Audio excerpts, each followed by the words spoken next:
For example, Revri's academic degrees are in interior design from Sir J.J. School of Art in Mumbai and graphic design from the Corcoran College of Art and Design in Washington, D.C. His geometric abstractions somehow managed to successfully employ tantric visualization techniques and Washington Color School formalism. Revri's works are at their most effective when understood and experienced in the context of both Eastern and Western spiritual traditions, where art is a tool for expanding consciousness.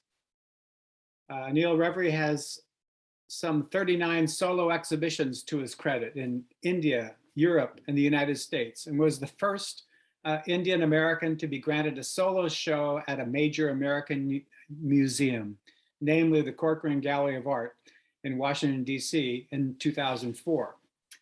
We are presenting Anil Revri Into the Light in the museum's project space because his art calls out for a multidisciplinary approach that reaches out across the university.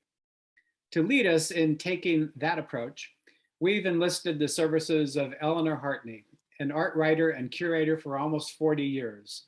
In her numerous books and articles, and in her role as contributing editor to Art in America, she's written frequently on the social role of art and the ways that it intersects with politics, religion, gender, globalism, and the environment. I first met Eleanor Heartney in Latvia, where we were working together on an exhibition titled Visvaldis Zaidens, Travels in the Imagination, a terrific show. As you will soon discover, Heartney has a great deal to say, and she says it in a captivating and most entertaining way. Eleanor, why don't I turn this over to you? Thank you, Jack, and I hope I can be entertaining. All right, so today our plan is to first give a kind of little introduction to Anil's work by way of a kind of a video that gives some historic images of his work, followed by a quick little run around the exhibition that is currently on view. And then we'll talk more specifically about particular works. So I think we can go ahead and start the video, and Anil and I will be talking as it goes on about what you're going to be seeing on the screen. So Anil, these are some of your early works.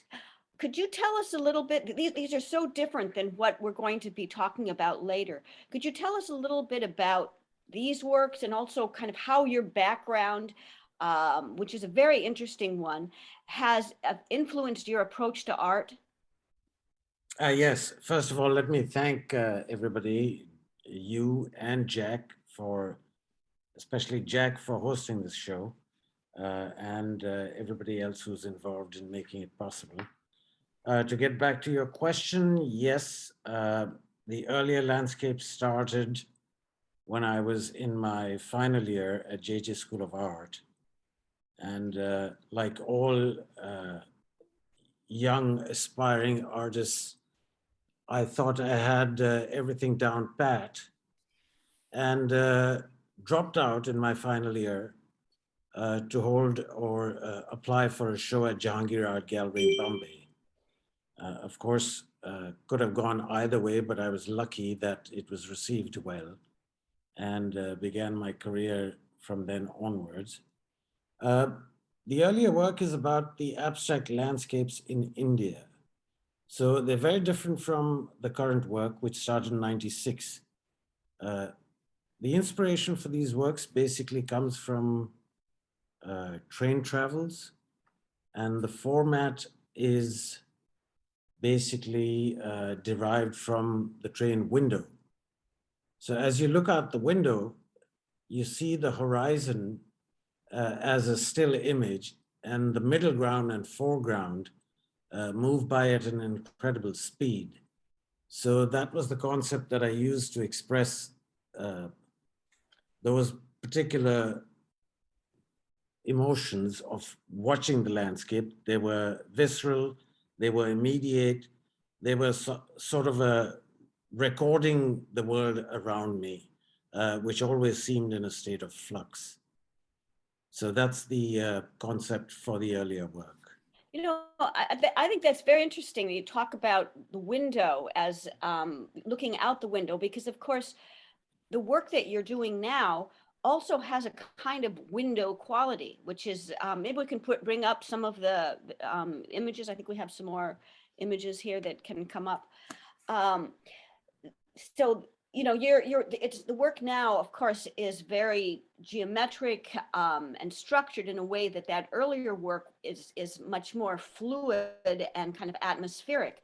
And yet this notion of the window seems to be still very much a part of it. Windows and doorways here. This is an earlier work.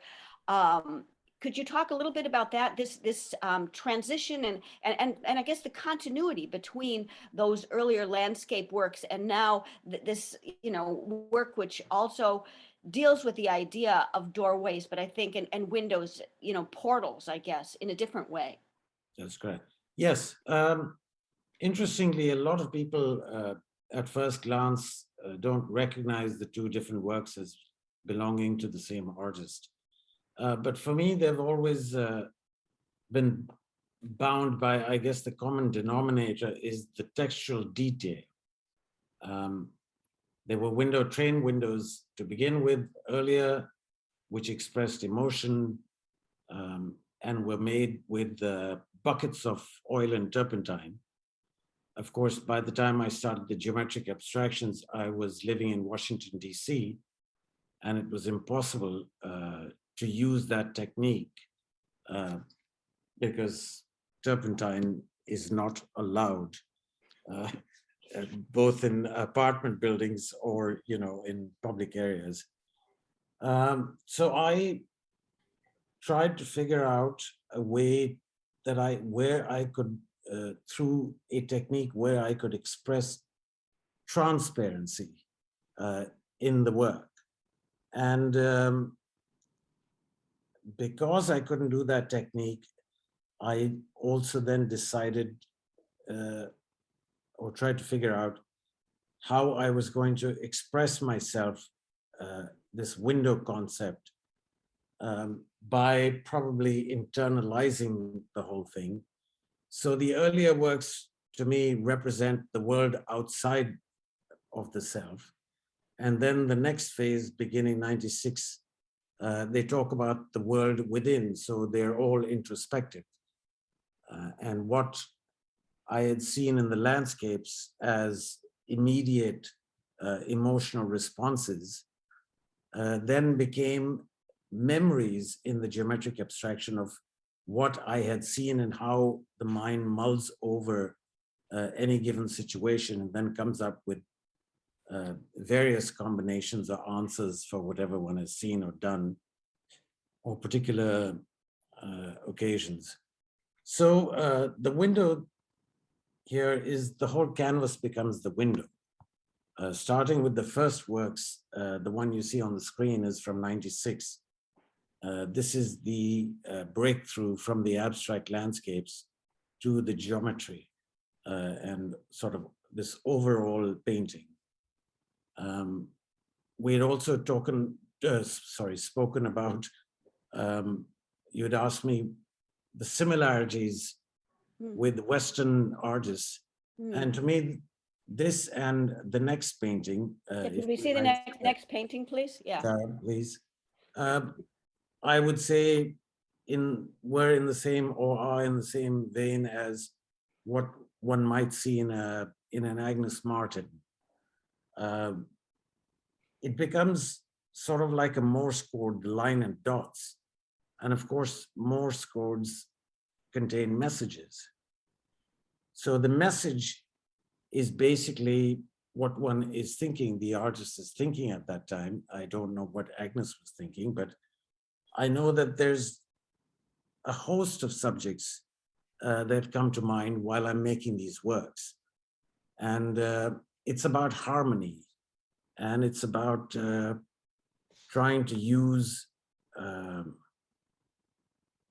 or sort of rethinking or mulling over all the good things that have happened to you, all the traumas, all the beautiful things that you've seen. So pretty much your whole life goes past in these split seconds. Yeah. So, Well, yeah, so the lines and dots are just the process that helped me think through these various memories. I'm not concerned with what I'm going to make. That seems to come intuitively.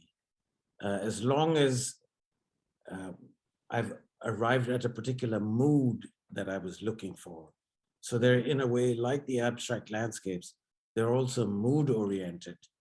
So once I have the mood of, having been in a place which was meditative or spiritual, etc., that's what I strive for in these works.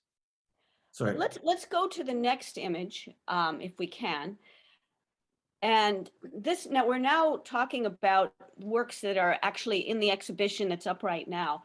And I mean, one of the things that I'd like to talk about a bit more is this approach to geometry. And there's a whole tradition of sort of sacred geometry, which is both East and West in a way. And one of the things that strikes me about the works that are in the show, one of the things that they're very there's a lot of variety, a lot of different approaches that you take, but one of the constants is that you have these compositions which are all leading towards this kind of point at the back. You have this sense of kind of moving in, from the exterior into this interior point. And what strikes me and has struck me about the work is that on the one hand, there is the Western tradition of kind of Renaissance vanishing point, which was a way in which kind of Western art and Western artists, once they discovered the vanishing point and they discovered one point perspective, it was a way of in a way situating the art in the world that we see. Whereas you use also this kind of sense of almost a kind of vanishing point, but it seems like it's to take us to another place, to take us out of the world that we see. And could you talk a little bit about that where, this compositional structure that you have in these works, and you see it, I think, very strongly in this, and especially this work when you see it actually in person, in real life, it just has this amazing movement as it draws you in. Could you talk about that a little bit? Where are you taking us here? Sure. It's, as I began to say earlier about the geometric works, when I made the transition from the abstractions landscapes to this work, it was about introspection, and I was trying to find a suitable medium that would express the ideas that I had for the new work. And I rediscovered drafting and architectural drawings, something that I had been trained in college as a draftsman, for interior design. So it seemed like the perfect medium to use to show or create the illusion of depth and different focal points, which then again is a reflection of what we see on the outside. And again, divided into three, we see infinity, middle ground, foreground. So similarly, I thought it would be a good idea, and I found a correlation between the unconscious, subconscious, and conscious mind. So then all of these works from '96 deal with the journey within, sort of in search of self. So when we're looking at this, the leading the viewer to the one point perspective is actually looking in and finding yourself, or the core, or the soul, if you might. So the outside of the work is very dense, and it leads you into very carefully constructed areas of how much time you want to spend in the here and now, how much you want to spend in the subconscious, And then where infinity is basically where the unconscious is, or the collective unconscious.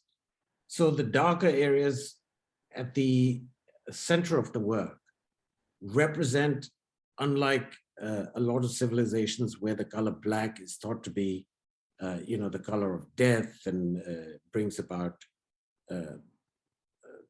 it has all negative connotations. To me, the dark space is more a negative space, pretty much like the Eastern traditions or Japanese, where it becomes the negative space.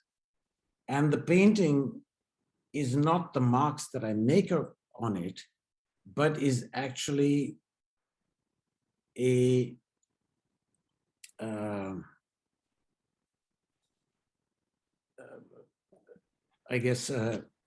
taking into account all the blank areas and all the negative space that has been left. So if you take a piece of paper and you make a dot on it, the dot wouldn't be a dot and wouldn't do much for you if it wasn't surrounded by all this white space or black space, in terms of the contrast. That the way the dot changes, that it creates the space. I think in the next, if we can go to the next image, and you see an even more sort of complex vision of space here, because again here, we've got that the sort of the void, that the dark space that we're moving towards, but then at the same time now here in this work, you're also kind of moving out back towards us. So right. These image, the lines and the dots then are creating this kind of moving field in a way. Yes, because well, the world is in a flux, nothing is static. So while you're moving in there, particularly in this piece, sort of hinged at the two east and west corners, if you might, they're flexible. So they move in and out, which is also of time. It also represents time as being fluid and flexible. So time, actually, to me, there is no definition of time, because what I think of as today or tomorrow, in an alternative reality, which is sounding very bizarre, but in an alternative reality, might be 2,000 years ago. We're just not sure about all of that. And since I'm not terribly well versed in quantum physics, I couldn't tell you all those things. But to me, time becomes this sort of, it's like a bungee jump. Mm. I mean, you're up on a mountain or bridge, and then you drop. And then the elastic pulls you up.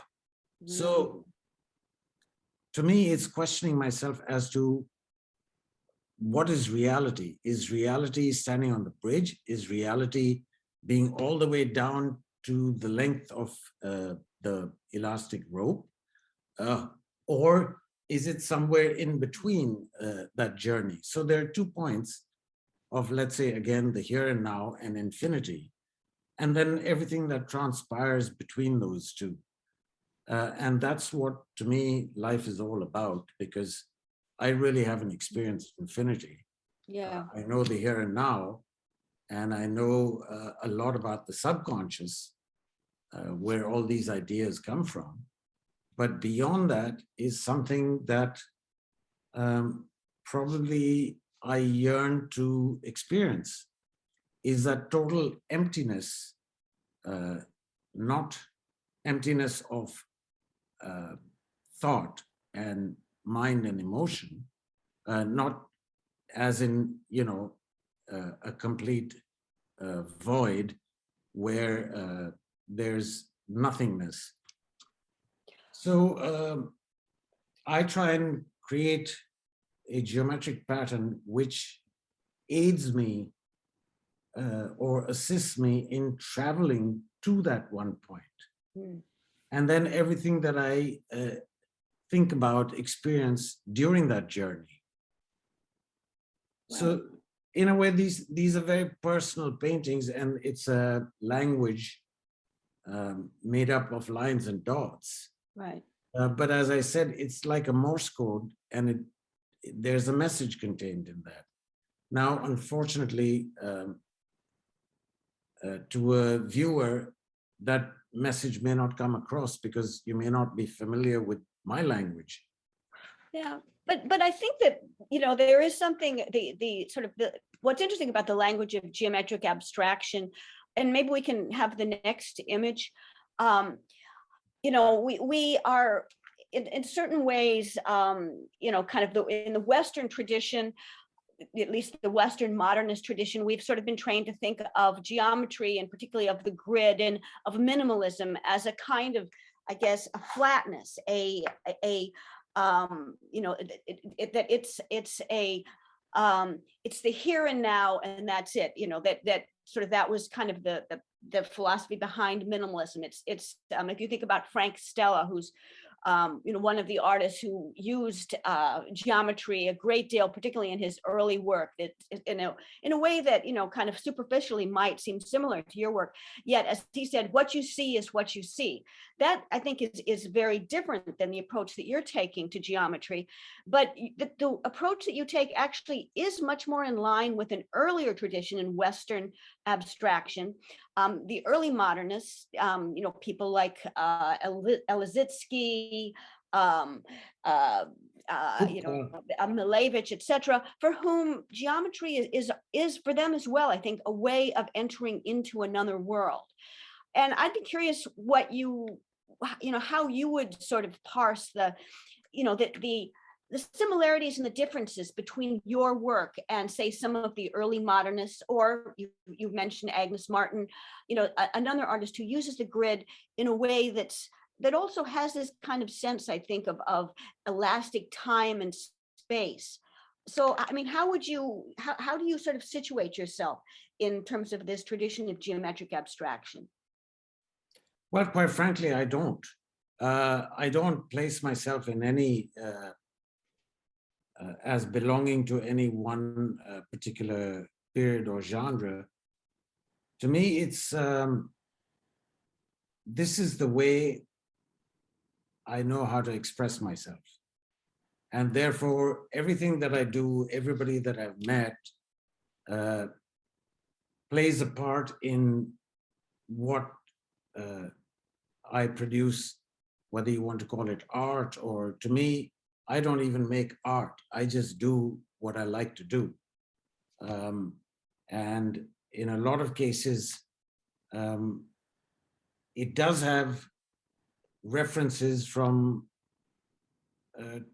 time immemorial. I mean, you can find Aborigine art, you can find Tantra, you can find minimalism, and one can go on, you know, to find similarities. I think the difference, again, when you spoke about the beginnings of Western art, a lot of the Western art, even the early abstraction, is greatly influenced by the East and philosophies from the East. Again, we go back to negative space. A lot of Kupka's work, a lot of Lizitsky's work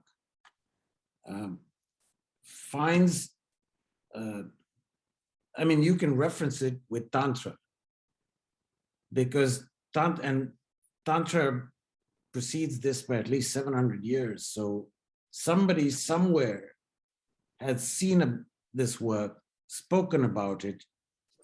You also have the German philosopher Schopenhauer, who was very much into Indian philosophy and was laying the groundwork for Western thought. So all of these ideas, nothing happens in a vacuum. I mean, everything's, it's a potpourri, and all these ideas get amalgamated into this upcoming trend or whatever, because in a way they're all trends. I mean, today, German expressionism is a trend. Tomorrow, minimalism is going to be a trend, and so on. But the core values or the core strokes or thought processes remain the same, because people view objects in life, I think, pretty much the same all over the world. So it's no surprise that Kusama makes dots, and the early Aborigines made dots. You know, I mean, they covered caves with dots.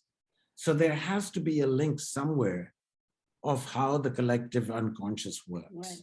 Yeah. So, and as somebody practicing or playing with the colors, I too am influenced by what I see and read or whatever. That's why I discovered many years ago that I was not going to study art in an academic way, because I realized once I've read about something and how it's made and what it means, and I've taken it apart, there's no way I can forget it.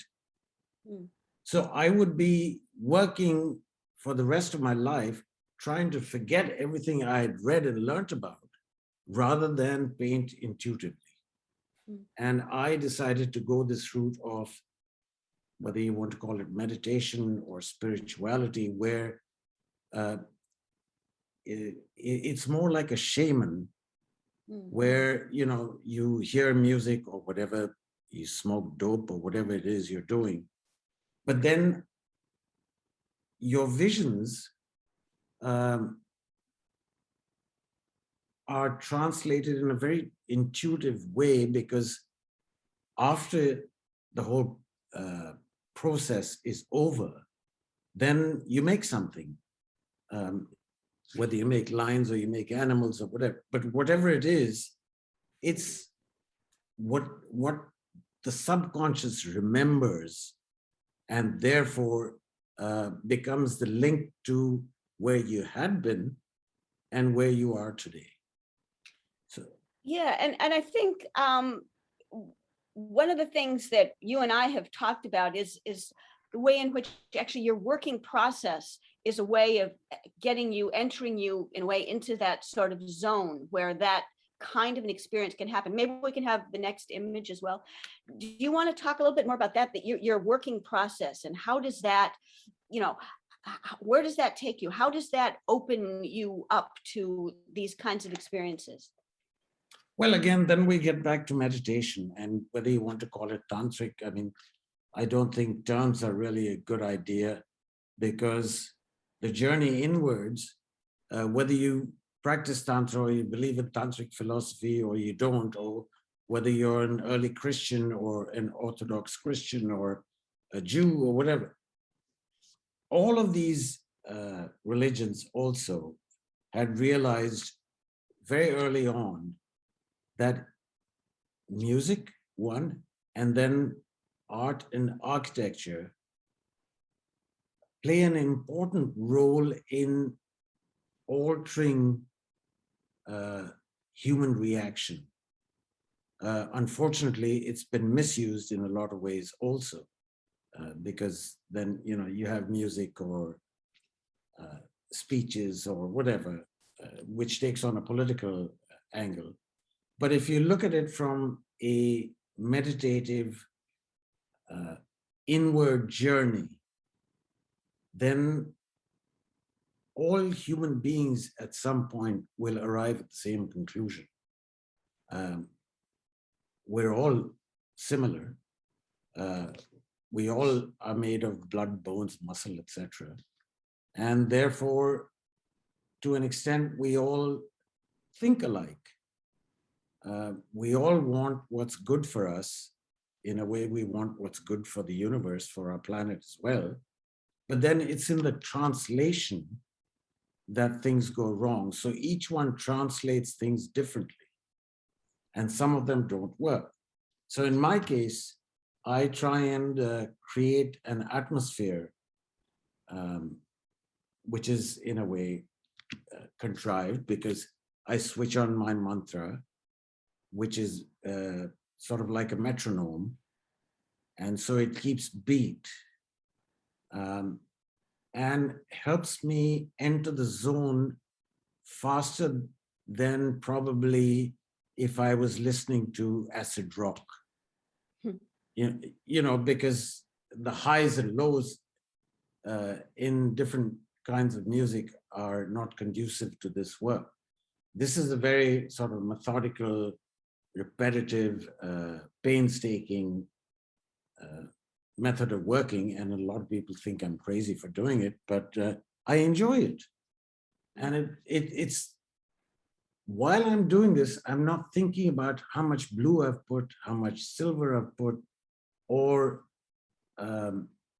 in terms of the formal qualities of, have I made so many squares? Is it looking right from, it just seems to happen. And I've never questioned why that happens, because I think the day I start doing that, it'll stop happening. Right. So Well, so that, I mean, so for you, it really is about a kind of entering into this other place. What do you hope for your viewers to get to get out of this? And, you know, in a sense, you know, we are all living in a world with so much noise, you know, around us. I mean, is there, what are your hopes for this work? Is this work to sort of take us out of that noise? What would you like to think, and how would you like to bring your viewers into that world? they're a bit like Rorschach cards. So each one tells a story, a different story about a different journey. And when I make these, as I said right in the beginning, I mean, they're about people, places, occasions. They could be happy, they could be spiritual, they could be traumatic. So all of those ideas, because I think we have, if one has lived long enough, there are enough points of reference in everybody's life where one has been part of these emotions or feelings, where, you know, where something happening around you has evoked a particular emotion. So to me, it's going back, and a bit like an algebra. So if I say, I want you to divide whatever, 1.5 trillion by 0.034. Now you can use a calculator and immediately come up with a number. But then if you use the old algebra process like we did as kids, where you know, every line step by step by step by step, it could run you into pages, if not books, and then you finally get your answer. So the work here is exactly like that. I have a question. I'd like to put everything in order. Obviously, the question is, let's say there's trauma, and what caused the trauma? And then these are all hypothetical questions. And how would you solve the trauma then to become well again, or have it all in order, like the world around you should be in order? So this is a process that says, in a way, the drawing then starts talking to you and says, this is how I want to go. In order to get to the result that you want, this is what needs to be done. So, and then you just follow the process. So it could be a lot of calligraphy, it could be a lot of dots. And at the end of it, hopefully, which is the central one-point perspective, you've solved the riddle, and therefore it presents itself to you as what we had spoken earlier about the darshan, or the, you know, the meeting, which is totally devoid of ego. Mm-hmm. And So it's so a space, yeah, it's a space which is peaceful, very harmonious, and is a very nice place to be in. Well, I mean, exactly. I mean, what's I think different about your work, I think we have another image. I think there's another image here as well. Um, your work is this is work that takes time to really apprehend. It's not sort of there's a lot of work today that artists do that's it's very quick. It's graphic, you get it, you move on. And in a sense, even our lives, I think it's the internet, all these things have sort of encouraged this sort of very quick attention span. We take in information in a way. Even art becomes just sort of more information, take it in, move to the next one. Your art is designed by design to stop that process, it seems to me, Yes. to make you arrest you, to make you stand in front of it, and you really have to enter into it. And I think that's a very special kind of thing, and it so that the art really creates a different kind of space and a different kind of time. It takes us out of this other, this other world, if of course the viewer has to be willing to let the work do that for him. And Yeah. do you, I mean, how do you've probably gotten lots of interesting responses to your work over the years. I mean, what is your sense of how people respond to the work? What I've discovered actually is that the work is a mirror image or is a reflection of the person watching it. And the viewer sees what they want in the work. Once I've made the work, it's out of my hands, and it really takes on a life of its own. And I don't title them other than just geometric abstractions. I don't want to guide the viewer as to how they should look at this work.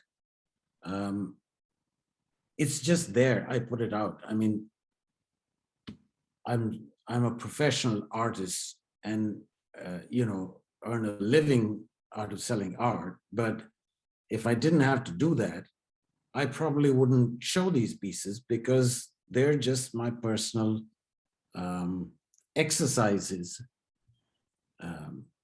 that I have been on these various journeys, simply for my own pleasure. The fact that I am an artist, so I put them up there at an exhibition like this one.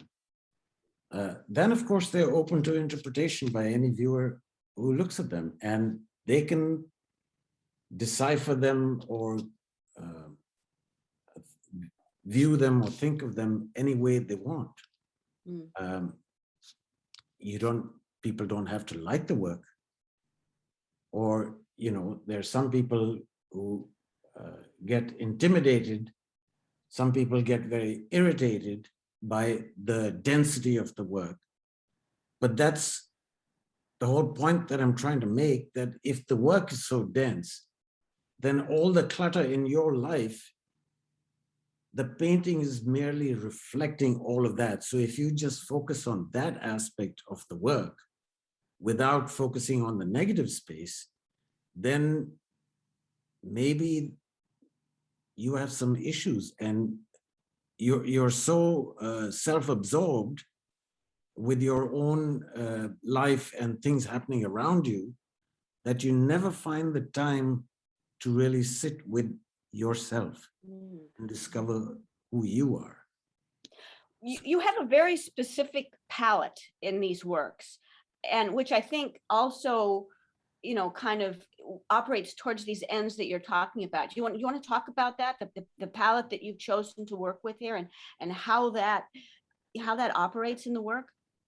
Sure. I guess in a way, even in the abstract landscapes, I had a very limited palette, but the idea was how to say the most I can with the least of resources. So if I just have black ink, does that mean it's limiting? not to me, it isn't. So there's so many things I can do just with the color black. I can dilute it. I can, make it deeper. There are so many shades of black that probably the human eye can't decipher.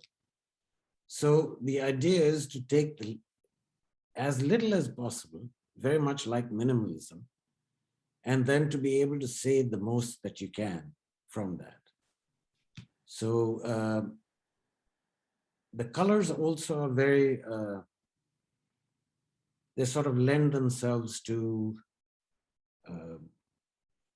things that we understand as spiritual, religious, like going into temples, looking at manuscripts, early manuscripts, Christian or Persian or whatever. And it's the same colors that are used all the time. They're very, in a way, opulent if taken individually. I mean, if you look at gold, and if it's shiny, it's rather kitsch. So how do you take something like that and then transform it into more of a natural earth tone, which then lends itself to the kind of emotion that you have going with it?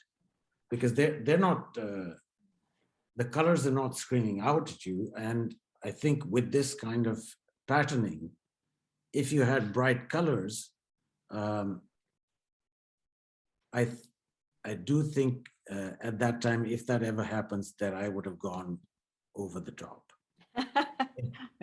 into the other world where I would need some serious help. Yeah.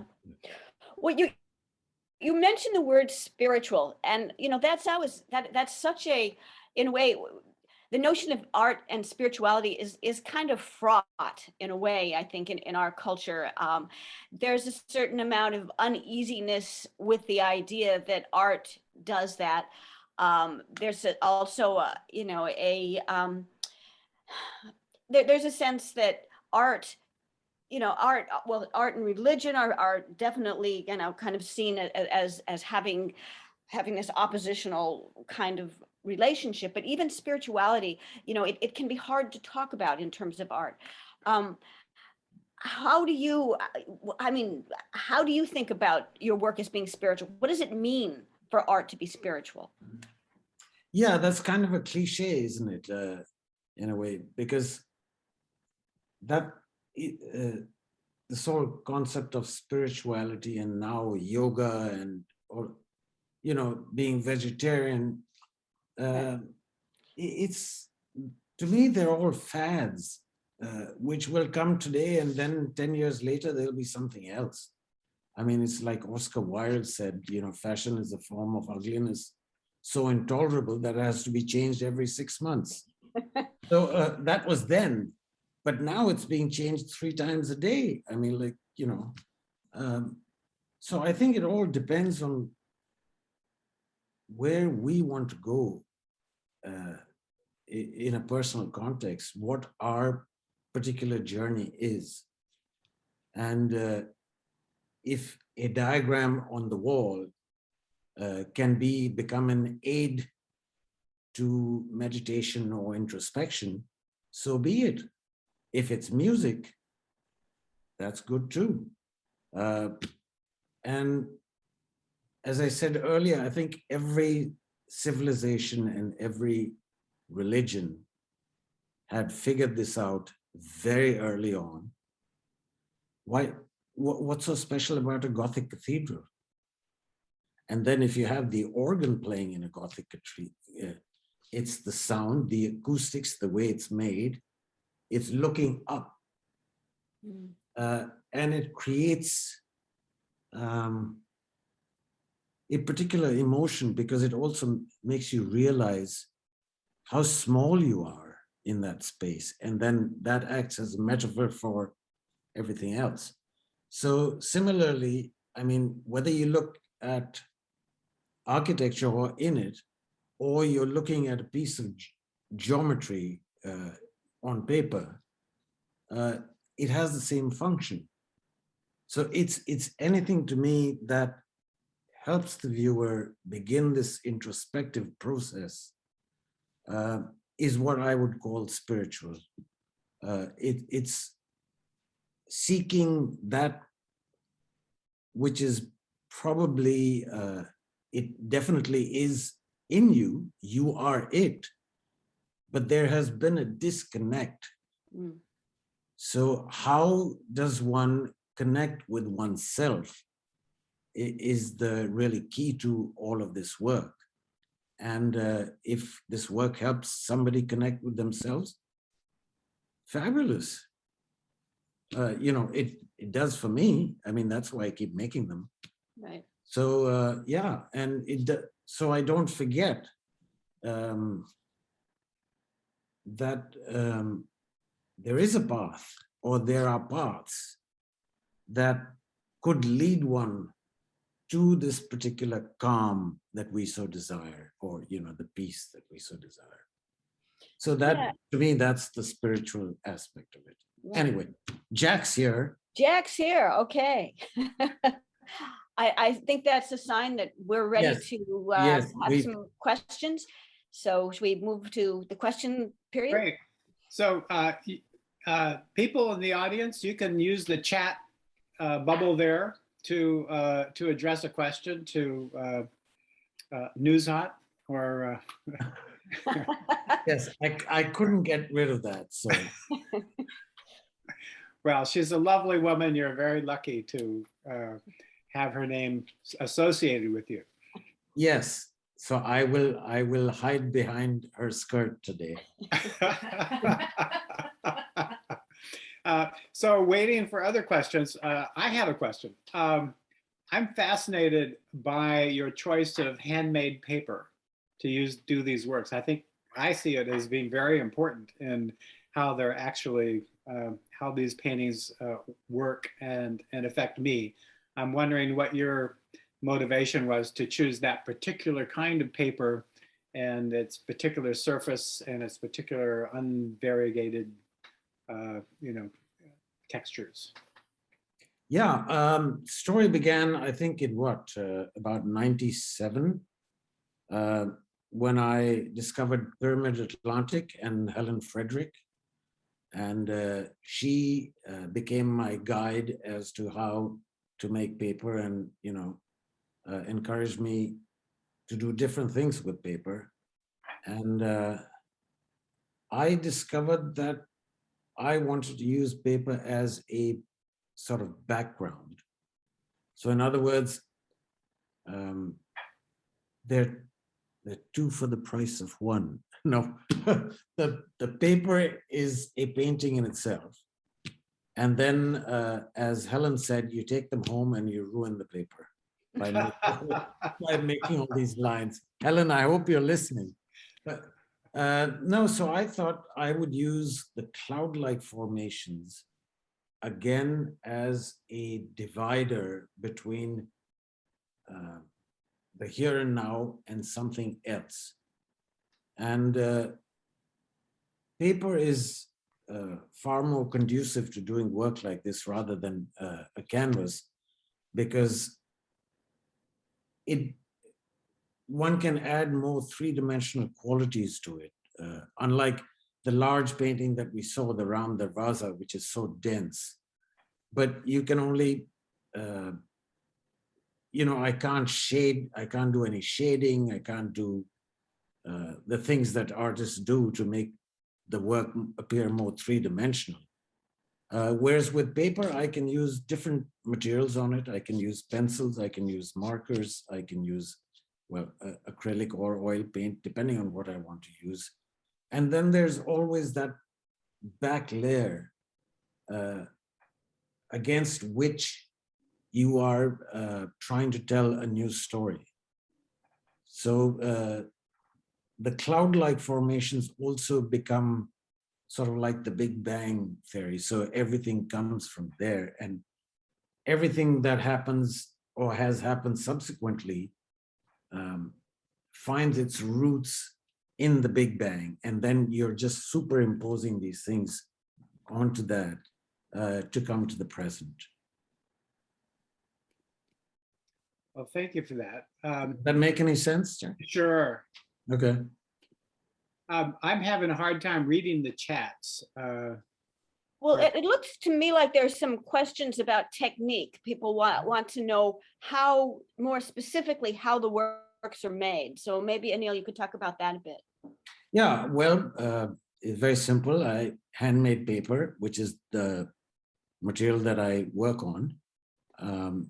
Pencils, colored pencils, silver pencils, metallic pencils, whatever, and markers.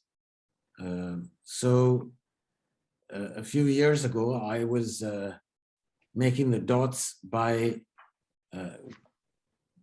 I hadn't discovered all the range of markers that are now available. So I had this 0.7 tip, and I had to keep enlarging the dot till I got the right circumference. Now imagine if you're making 200 dots or 300 dots, that took an enormous amount of time and also gave me carpal tunnel syndrome. And then I finally discovered markers of different thicknesses, and that made life much simpler. And those are actually markers with the acrylic paint in them, not ink, but acrylic. No, these markers are oil. Oh, okay, right. Yeah. And the wonderful thing is they don't spread the paper because of the paper being coated with a resin where it doesn't bleed into the paper. So normally, otherwise, if you take an oil marker and put it on a piece of paper, like an arches or something, it would just bleed. But these don't. So I think they're great for, the paper is excellent. Great. I have an interesting question here. How would you convey the concept of abstraction to young adults so they can unclutter both their minds and environment in the future? Very simply, something that is non-representational. To me, it's always been about an idea is an abstraction. So, but I was, so in that sense, I was never interested in figurative drawing or photography because it doesn't matter how good a photograph I take, I'm still taking a photograph of whether it's nature or people. I still can't match the original, because it's in terms of similarity, which I'm not dissing either landscape painting or portraiture, but for me, it didn't hold the same excitement as making a mark and then wondering where it came from or where it was going. So to me, that becomes abstraction by trying to deal with thought processes that have no images. I mean, how do you convey love other than, showing a mother and child or something hugging each other? But if you had to do it, let's say perfect example is if you had to do it in geometry, how would you do it? I mean, it doesn't mean love doesn't exist in geometry. So that's precisely, it's an excellent question because that's precisely what I'm trying to do, is to convey these ideas of love, hate, anger, whatever, in these works and by means of these colors, so that when you look at them, what is it that you receive? Are they hateful? Do they show anger, or are they peaceful? Or so I guess that would be my long drawn explanation for that. The perfection of your thinking and markings are very particular to you. Do you relate them to any particular time in Indian aesthetics?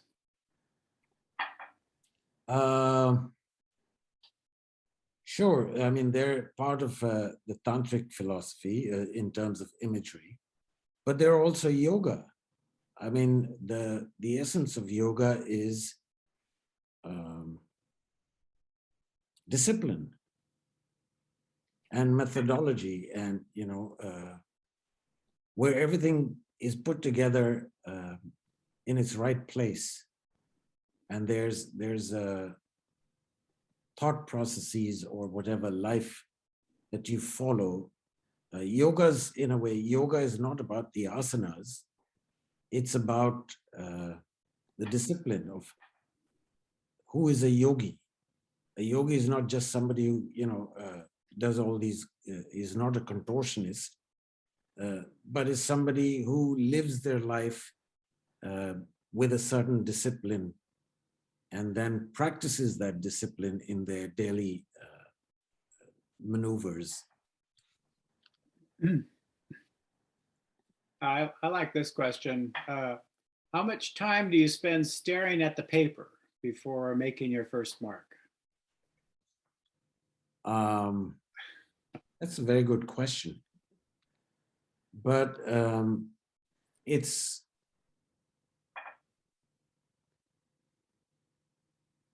like waking up in the morning and thinking about something. And again, it's a mood. So if you're going to start a new drawing, then you sift through all the papers that you have, and then you find the one piece on which you will be putting these various layers to come up with the right personality that you. It's like, who would you like to go out with dinner with in the evening? Something like that. And then you find the perfect partner, and then you begin work on the drawing, not the partner. But yeah. So. I see we're just about out of time. Are there any? Is there anything that Eleanor would like to add here, or you, Anil? Any final comments or? Yeah, I'd just like to say that if you are in the Washington area and can see this show, you should, because although you get a kind of sense of them from the images that we've shown just now, these are works that really need to be experienced in person. I mean, they really are. Their physicality, it's quite remarkable. So if you have the opportunity, I encourage you to go see the show. I couldn't agree with you more. Yeah. So in response to that, I'd just like to say thank you again to both of you. And Eleanor, we should meet more often. Yes. Yes, it was a wonderful experience. No, absolutely. thank you. It's been wonderful working with you. And yes. So thank you all, and go and see the show. The exhibition is up until December 12th. We're open Fridays, Saturdays, and Sundays without appointment between 11 and 4. And we're not open Thanksgiving, so don't come next weekend, but come after that. And we'd love to provide you with this opportunity to see some really, really wonderful work. Thank you both so much. And thank you, Jack, for doing this also. Thank you. Thank you.